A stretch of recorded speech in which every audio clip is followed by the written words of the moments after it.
नमस्कार. आज आपण 15व्या श्लोकाचा अर्थ जाणून घेणार आहोत.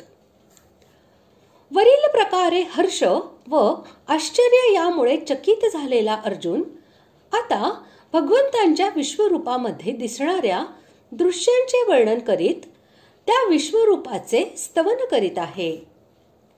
श्लोक 15.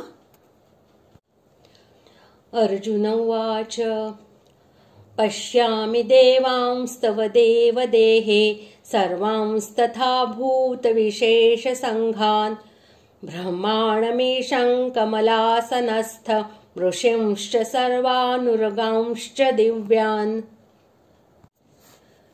श्लोकाचा अर्थ. अर्जुन म्हणाला, हे देवा, मी आपल्या दिव्य देहात संपूर्ण देवांना तसेच अनेक भूतांच्या समुदायांना, कमळाच्या आसनावर विराजमान झालेल्या ब्रह्मदेवाला, शंकराला, सर्व ऋषींना तसेच दिव्य सर्पांना पाहत आहे.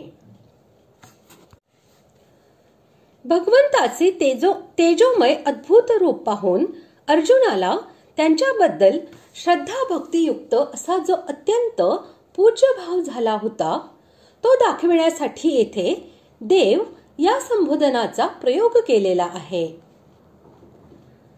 तव देहे याचा अभिप्राय असा की या दोन्ही पदांचा प्रयोग करून अर्जुनाने असे दाखविले आहे की तुमचे जे शरीर माझ्या समोर उपस्थित आहे त्यामध्येच मी सर्वांना पाहत आहे.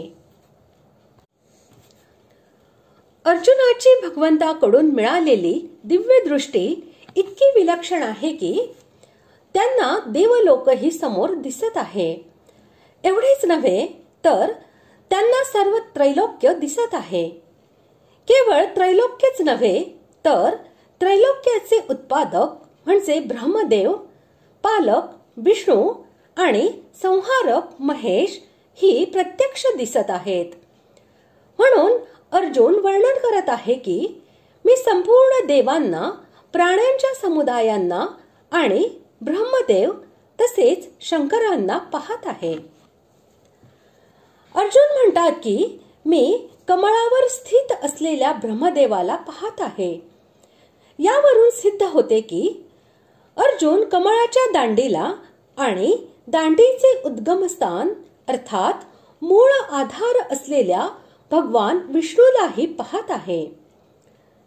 याशिवाय भगवान शंकराला त्यांच्या कैलास पर्वताला आणि कैलास पर्वतावर स्थित असलेले त्यांचे निवासस्थान वटवृक्षालाही अर्जुन पाहत आहे. पृथ्वीवर राहणारे जितके ऋषी आहेत त्यांना तसेच पाताळ लोकात राहणाऱ्या दिव्य सर्पांनाही अर्जुन पाहत आहे. या श्लोकात अर्जुनाच्या म्हणण्यावरून हे सिद्ध होते की त्यांना स्वर्ग, मृत्यू आणि पाताळ हे त्रैलोक्य वेगवेगळे दिसत नाहीत तर विभागासह एकाच वेळी एकाच ठिकाणी दिसत आहेत. त्या त्रैलोक्यावरून जेव्हा अर्जुनाची दृष्टी बाजूला वळते तेव्हा ज्याला ब्रह्मलोक, कैलास आणि वैकुंठ लोक म्हणतात त्या अधिकाऱ्यांचे अभिष्ट लोक तसेच त्यांचे स्वामी म्हणजेच ब्रह्मदेव, शंकर आणि विष्णूही अर्जुनाला दिसत आहेत. हा सर्व भगवत प्रदत्त दिव्य दृष्टीचाच प्रभाव आहे. अशा प्रकारे आज आपण 15व्या श्लोकाचा अर्थ जाणून घेतला. पुढील भागात आपण 16व्या श्लोकाचा अर्थ जाणून घेणार आहोत. धन्यवाद.